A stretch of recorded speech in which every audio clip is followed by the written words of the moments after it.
What's up, folks? It's Lance freaking Heckler and Scott Troutman. We are here at Portland Trophy Cup. It has finally rained. Finally rained. Some moisture. We've got some moisture. So the course conditions are a little different. It won't be muddy, but it will be a little slick. So let's see how many times I crash today. How many times are you going to crash, Scott? 2. All right, eat your food. What's up, folks? It is Lance freaking Heppler. Look at this guy on this double-decker bike. Yes, he raced this bike last week. It was hilarious. He picked it up and walked over the barriers and still remounted. It was amazing, but he didn't race tonight. I don't know. Plus, riders ready? Hey, tonight was a bit of a disaster for me, so let's watch how this goes. Here we are at the start. I pre-rode 5 or 6 laps to decide which kind of tires I was going to ride, and so I knew the course pretty well, and everybody took the inside line, and I went outside because I knew it wasn't a sharp corner, and it just rolled right into second place.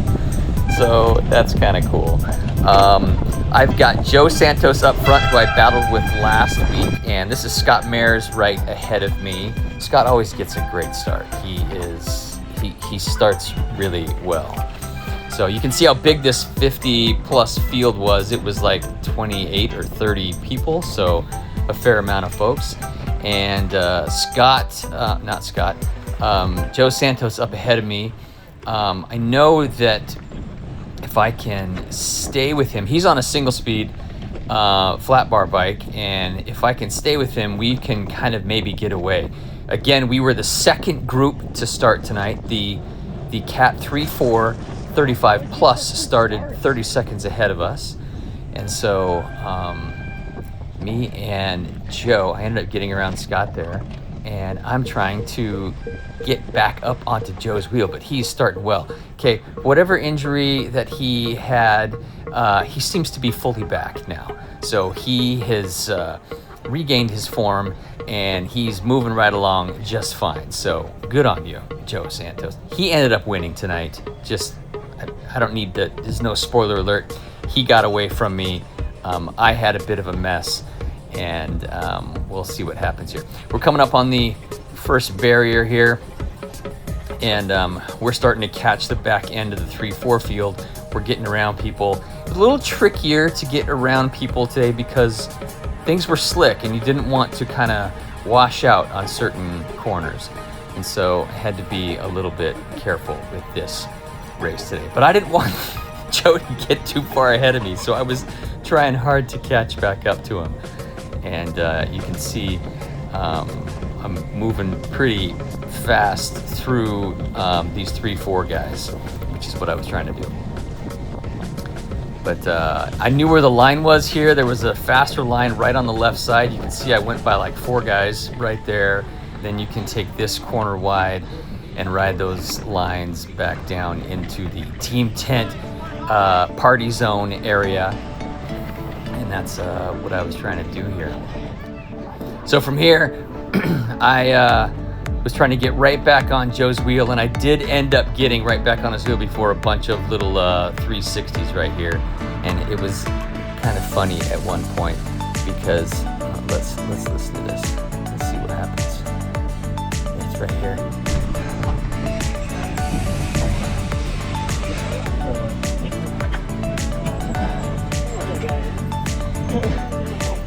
So that guy said, "Hey, good job, Lance," and I'm right on Santos' wheel, and you can hear Santos go, "Don't let that asshole in." Of course, he's joking. We're joking with each other. We're all having a good time. We get to rib each other a little bit, so it's all fun. And so you see how catching some of the slower 3-4 riders makes it difficult to stay with each other. So that's Joe right ahead of me there, and he gets up around this and whatnot. What ended up happening was on lap 1, Joe had gapped me just a little bit. It was actually on lap 2, so about a lap and a half into the race. There was this tricky off-camber section right here. Check this out. Some guys were dismounting and running it. I was able to ride it, but it really had to do with tire traction right there. That section alone was one of the reasons why I put my Limus tires on, or the PDX Donnellys. I guess Donnelly doesn't make them anymore. It's all Challenge Limas. And so that's why I wore those. The steps tonight were freaking treacherous because it was wet pavement going into it and then wet wood steps. And so you had to really take them carefully not to snap your ankle off. So I was trying not to do that. But there's 2 big barriers right in the party zone. They've been there every week so far.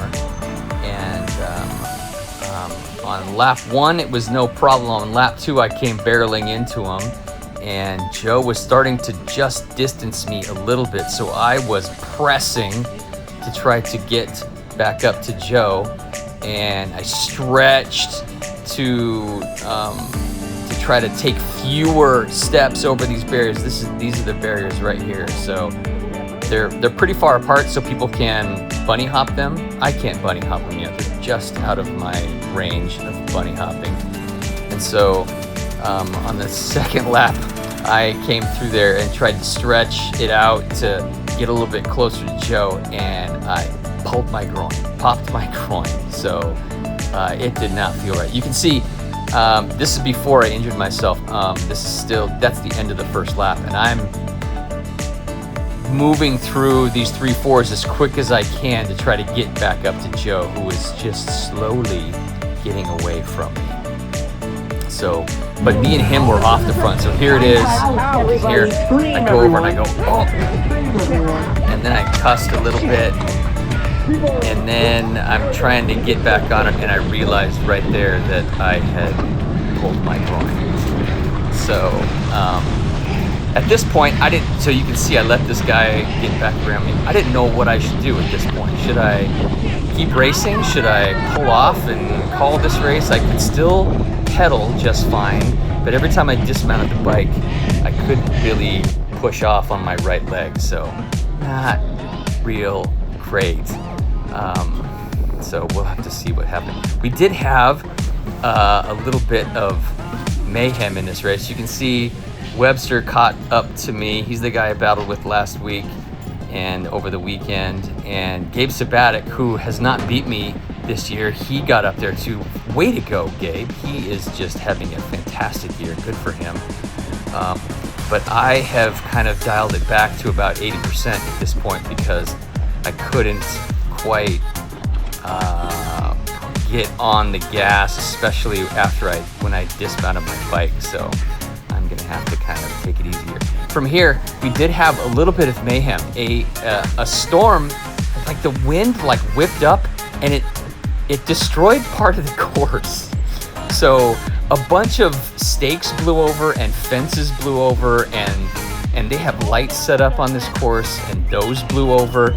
You can see I'm telling Clint right there, who's the race promoter, hey, the whole back half is falling off. So here I am with Webster. You can see the course tape is down, the stakes are down.